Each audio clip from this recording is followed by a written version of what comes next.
Is Vicki Townsend, and I'm the founder and president of Divorce Right. And we provide training for HR professionals and company supervisors. And we provide divorce coaching and case management, providing the guidance and direction that your divorcing employees so desperately need. Divorce is a huge disruptor, not only to the employee going through it, but to the company they work for. And our coaches have a very unique perspective on divorce that sets us apart. They have a deeper understanding of the legal, financial, and emotional aspects of divorce, and they can handle even the highest conflict of cases with compassion and professionalism. Our coaches are trained to look at the entire picture for your employees and helping them make better decisions based on their goals and their expectations. So if you're an HR benefits manager or an HR benefits provider or consultant, please reach out and see if adding our suite of solutions is a good fit for your business. And as a reminder, we have SHRM credits for SHRM members, and we'll post a link at the end of this broadcast so that you can grab those. And I want to introduce you to Paulette Rigo. She is my friend, she is my colleague, and she is an incredible certified divorce coach and mediator. And she's one of the best in the business. And she's the director of coaching here at Divorce Right. So in honor of Domestic Violence Awareness Month this month, today we're going to be talking about it and its role in divorce with our very special guest, certified family law specialist and attorney and certified divorce consultant and coach, Lisa Zonder. So let me tell you about my friend and trusted referral partner, Lisa Zonder.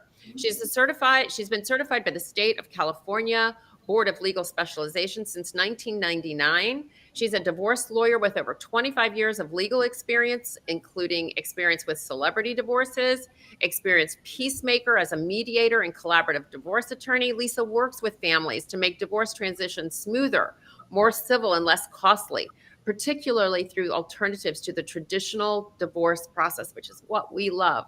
A courtroom advocate for many divorcing clients, Lisa has a comprehensive grasp of the numerous divorce options that are available to clients. She oversees the litigation team's strategies. Lisa helps individuals resolve conflicts out of court, although sometimes the fight for one's interest in the courtroom is necessary. And I have referred clients to her and would not hesitate to do it again. And now Lisa also sees the value that a divorce coach can bring to the table when navigating a difficult divorce. So just this past year, she added becoming a certified divorce coach to her toolkit. Her experience in the courtroom has taught her that with expert guidance and direction, a family can avoid emotionally and financially costly mistakes. So welcome, Lisa. I am so happy to have you here. Thank you. It's nice to be here, Vicki and Paulette. I'm so happy to have you. So Lisa, I'm seeing more and more attorneys become divorce coaches. I introduced you to one just this past week from Boston, just the other day that really sees the value and the process that a divorce coach can bring. And it seems to be the beginning of a trend in your field. And I'd love to know your thoughts on how that helps and how that can help our listeners, employees through the process. Yeah, I certainly hope it is going to become a trend. Right now, I think that we are few and far between and serving more as pioneers, adding coaching into our tool bag. But, what happened for me, Vicki, is that I was giving legal advice to clients, and oftentimes women would be sitting with me. Most of my clients are women in midlife, men too. But they would sit with me and, they're going through this very emotionally financially overwhelming experience. And then they're not really talking a lot about the legal case, right? So here I am thinking about spewing off, like we could file this motion and we can go to court and you can file what we call an RFO in California. And I could feel like no reaction, right? I mean, they're not really excited by hearing about the legal process and what it could do for them. Although, being honest, right, it's very valid and it's necessary, right, for people to be able to get through their divorce. But then when clients start talking about their emotions and other concerns that they have, whether they can bring their voice to a mediation or how do I show up to court, right? How do I get back into the workforce? To me, the coaching just was it's just such a magical experience. I was actually coaching without knowing I was coaching, and I wasn't doing it the right way, of course. So I took a whole bunch of training to be able to understand how to better serve clients because I was already getting all of these issues brought to me. And I've heard some attorneys say to me, Lisa, the coaching aspect is something that we already do, right? We're counselors at law. So lawyers are already coaches. And I said, no, actually, I've just taken about 9 months worth of training in coaching, and it is a very different supportive process being a thinking partner than it is to tell somebody in a rescuing relationship what to do. But it's such a magical thing. And so people, midlife women do not need to suffer needlessly and silently at this point, where I bring coaching into the experience. It's just a whole magical, holistic approach to dealing with people going through divorce. So I'm so grateful for the coaching and having invited that into my life. It's so exciting. Yeah. Paula, you want to take it from here? Well, I was just going to say, welcome to the family. It makes me excited. The more, the merrier. I'm in the trenches all the time. I get regularly connected or contacted by family law attorneys from all over that say, can I talk to you? Can I have lunch with you? Like, I want to learn what you do. I've even had attorneys say, hey, I'd really like what you just did. Consider putting that in my toolbox or my makeup bag or whatever analogy you want to use, because it does give you a different viewpoint and an additional layer of helping your clients from, legal counsel, right? It's a totally different hat that you wear. In fact, I had an attorney reach out to me, had lunch with her on Monday in Sandy Springs, and she said, wait, what do you do? And I want to have lunch with you. So, I could rattle off a list of all the benefits that I, being a certified divorce coach benefit, but I'd love to know you and your experience now that, you've got that other hat that you wear. What do you think that the benefits are for people working with a divorce coach? Yeah. To me, the women who are, in midlife, they're not just experiencing legal troubles, right? We experience divorce on so many different dimensions. It's not just, oh, I want to file a motion and compel discovery and get documents from the other side. It's, oh, Lisa, I'm trying to figure out, what my life mission is. I'm trying to figure out why I'm here and my purpose. I don't know, how to show up in this toxic relationship, but also be in the conference room at a negotiation table and be able to speak up for myself. And normally the lawyer would sit there and just, sort of dictate play, and this is how we're going to do it. And that's why I call it a rescuing relationship, right? We are telling, we are not asking, we're not bringing curiosity to the table. We're not the thinking partner. It's not client led. It was be attorney led in the legal world. So it's a big paradigm shift for us to be able to move into coaching. And then the client gets the benefit of having an attorney who is not only going to dictate play and tell them what motions they can file, but actually be able to support and hold their hand through, and not to just be a cheerleader, but actually to help them think creatively about, right, what they're going to do with their process and where is it worth it for them. Like, where do I hold or fold? That old song, whether to hold or fold them, whether to walk away or run, right? That's the lyric line. So a lot of people don't know, but if the attorney tells the client what to do, that might not be the right solution for the client. The client knows what's right for her.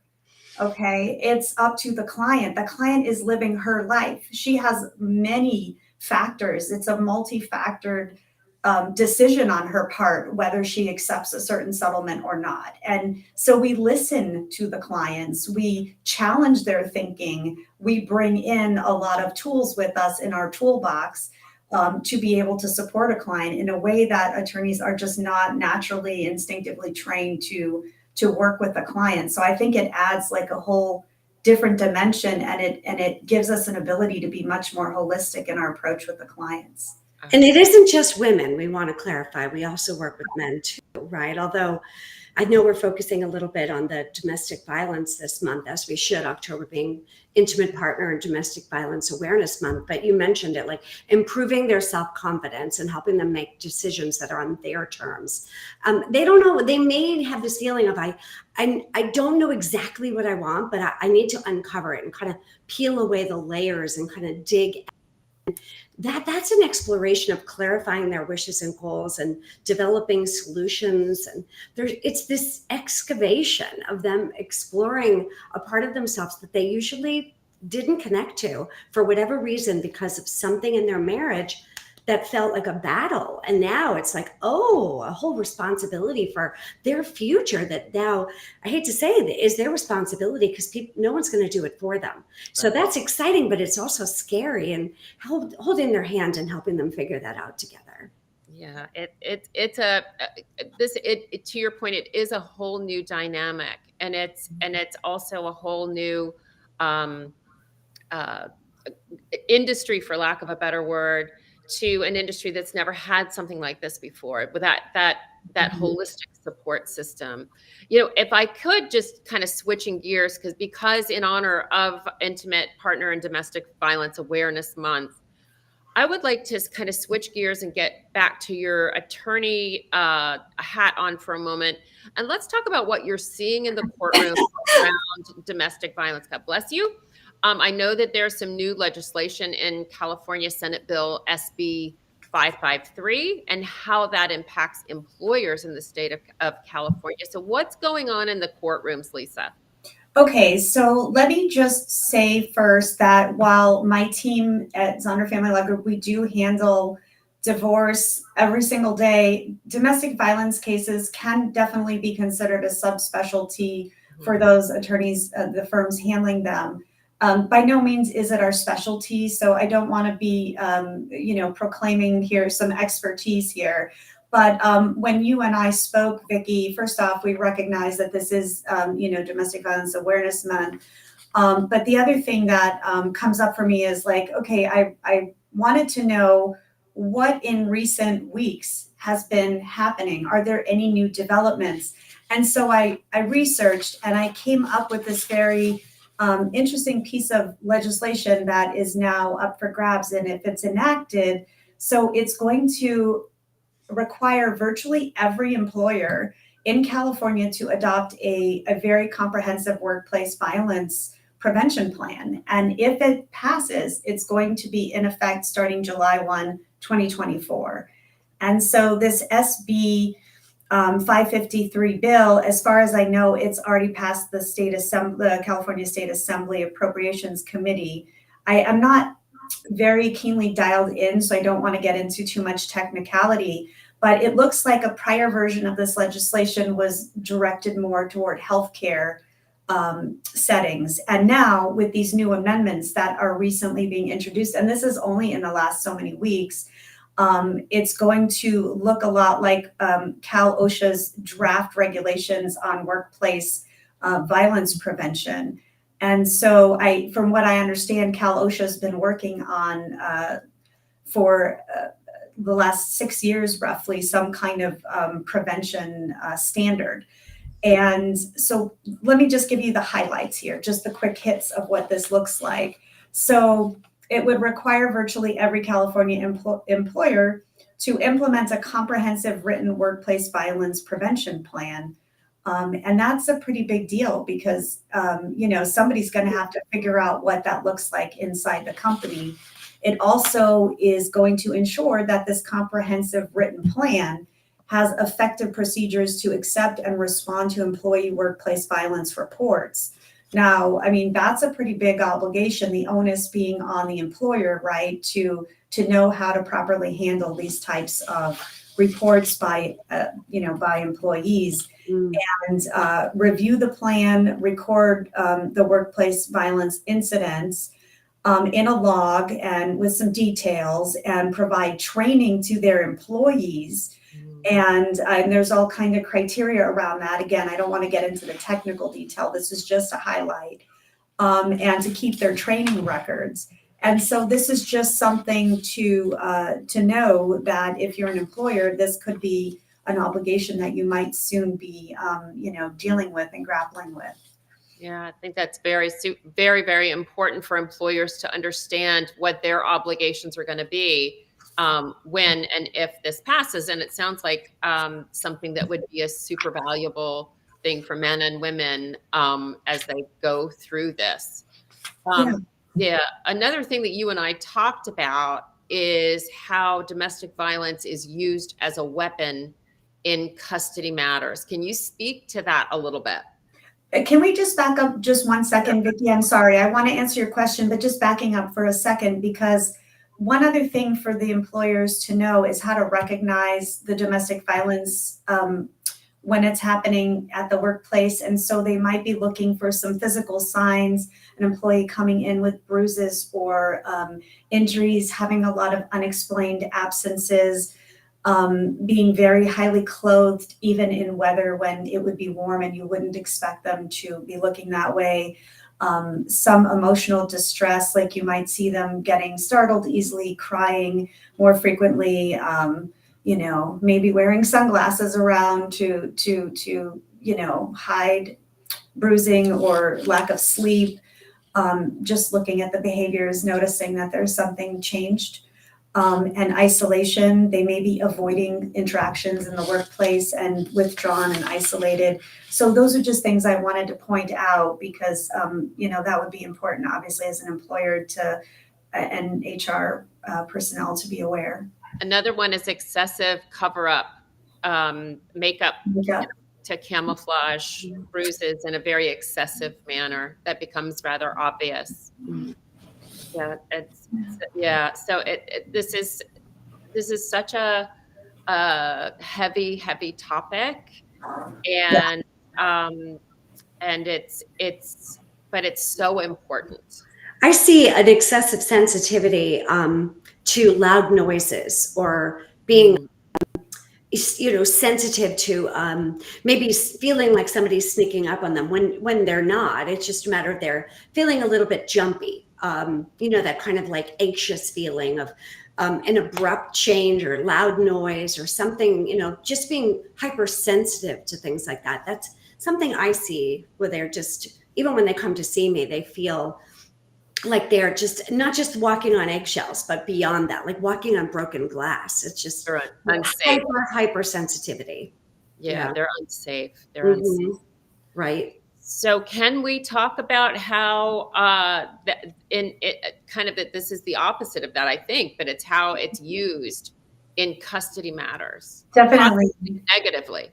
Definitely. So I have seen cases, and I think they're increasing exponentially now, at least in the California courts in the Southern California region. I can't really comment on the Bay Area, although I've had some cases up there too, where parents of young children where custody is at issue will go ahead and affirmatively file a domestic violence restraining order request, even though some things that may have happened may have been mutual or from years and years ago, and they manufacture evidence because they're weaponizing the domestic violence restraining order process because there's a lot of benefit to doing so, right? So I see the gamesmanship in it, right? I'm not saying that people don't need restraining orders. In some instances, they're very well justified. But then there are parents who are, kind of gaming, and they will get an advantage in the custody process. There are certain presumptions in our California code that would give, parenting rights, presumptions around custody that would give protections and extra rights to the parent who gets that restraining order. And so I've seen cases where, I'll just give you like quick examples. Somebody took the cell phone from the other parent and a restraining order is granted because they grabbed it, and that was, violent. Or all of these, it doesn't need to be physical. It could be emotional abuse, right? Sexual abuse, financial abuse that's going on in a relationship. But any instance of, maybe a parent grabbed a phone because the other side was bullying them, or there's an explanation for it, and they could be facing a restraining order.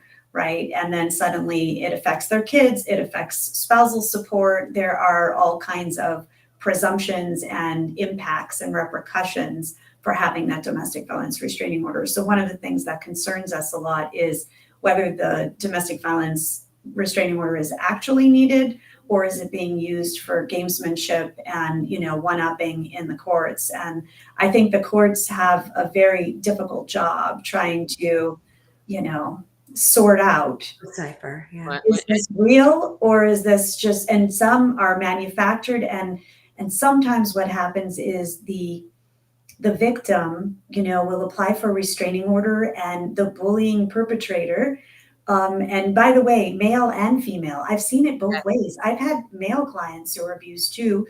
It's not just working with one now. I'm working with one now. Are you okay? So yeah. And so, they'll make allegations that, oh, everything you say, right, you did to me and worse, right? So there is just like this lying, manipulation, sort of, manufactured, allegations. And then by the time you get to a judge, because what happens is if the judge feels like at the temporary restraining order level, like there is possibly violence here, they'll grant it just in an abundance of caution, right? It's a slight evidentiary burden. And then it takes weeks to get back into a hearing. And sometimes that 3-week out hearing gets continued further to develop witnesses and to do interviews.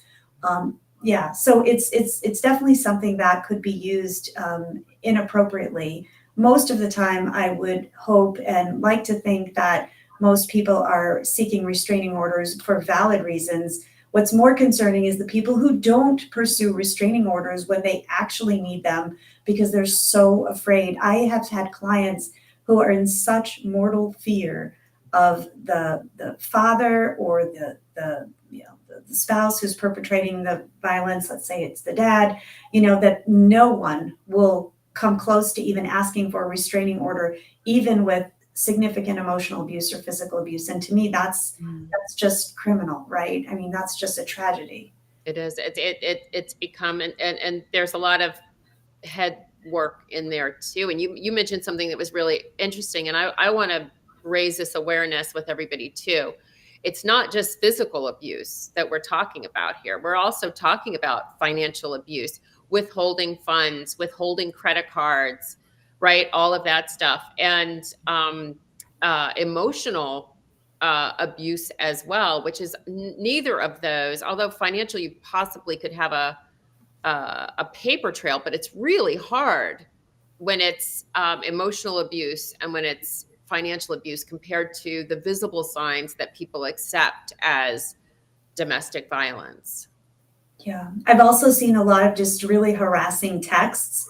Sometimes people will show up to their spouses, after separation, right? They'll show up to their apartment or their new house and just show up on the doorstep unannounced and start bullying and threatening. And, there is just so much. This is a really, it's a difficult area. And my hat's off really to all of the judges and, and their staff, and also all of the attorneys working in this area. We've become first responders. And, I just love the idea that there are some people who actually subspecialize in this. Like they just do a lot of restraining order work. It's just very heavy work. So in my firm, we try to balance, the caseload and how many we take.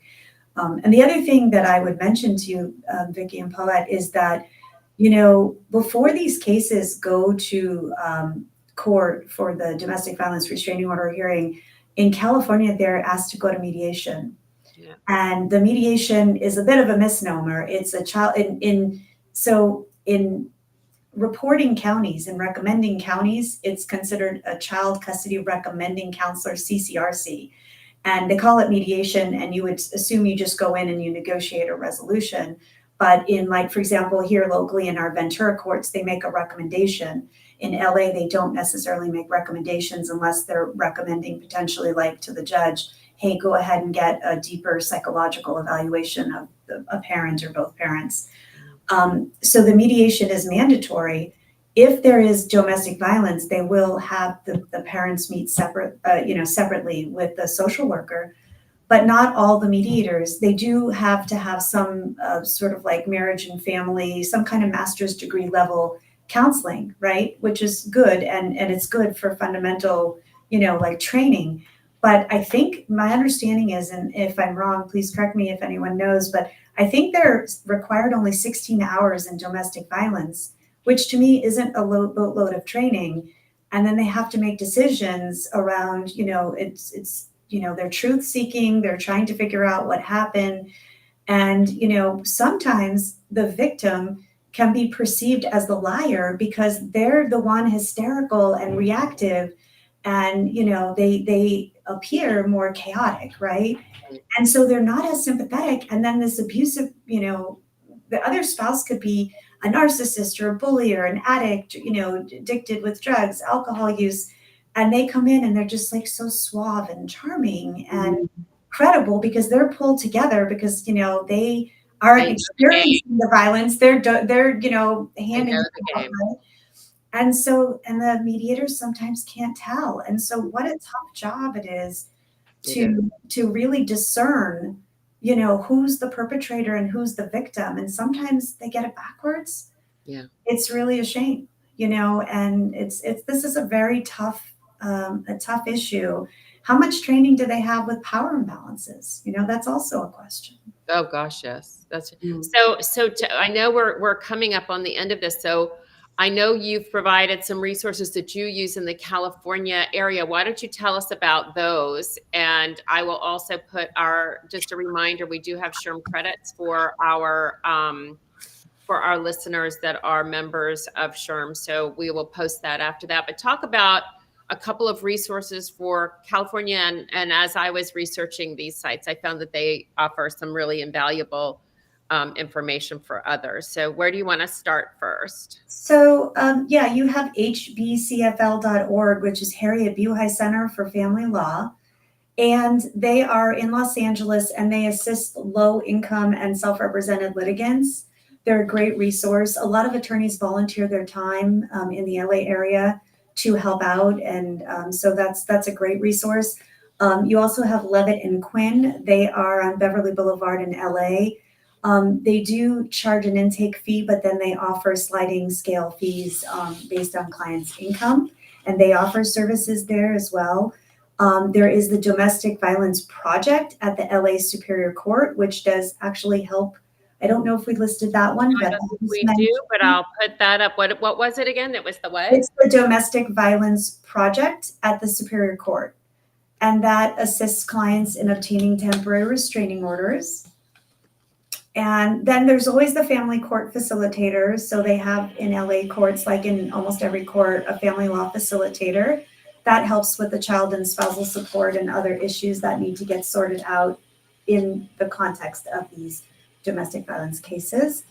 It's the Superior Court, not the Superior. Oh, I apologize. I rattled that off quickly. I apologize. That was probably me. So we'll just everybody up there just not the Supreme Court. Yeah, the Superior Court. LA Superior Court. It was my bad. No worries at all. And then there is the Family Court Services at LA, which is like where the mediation takes place. And they assist with child support and spousal support. And there is a 211 information line at the LA Superior Court, which actually offers information to 4,500 services in LA County. So that could be a great resources. And then there are various, like, of course, child abuse hotlines, elder abuse hotlines, domestic violence hotlines. And in LA, there is a 24-hour hotline for battered women, and the number is 818-887-6589. So lots of amazing resources out there, and I hope everyone stays safe. Yes, thank you so much. This has really been so informative, and I am going to put up our SHRM credits for our SHRM members. It's really important if you are in California, and I'm going to hope that something like this bill becomes available throughout the country. So it's really important for HR managers to kind of keep your nose to the grindstone, your ears out, and reach out to us for more information as these bills pass, because I think it's really important to provide that information and even provide training around that process. So thank you, Lisa. Thank you so much for joining us today.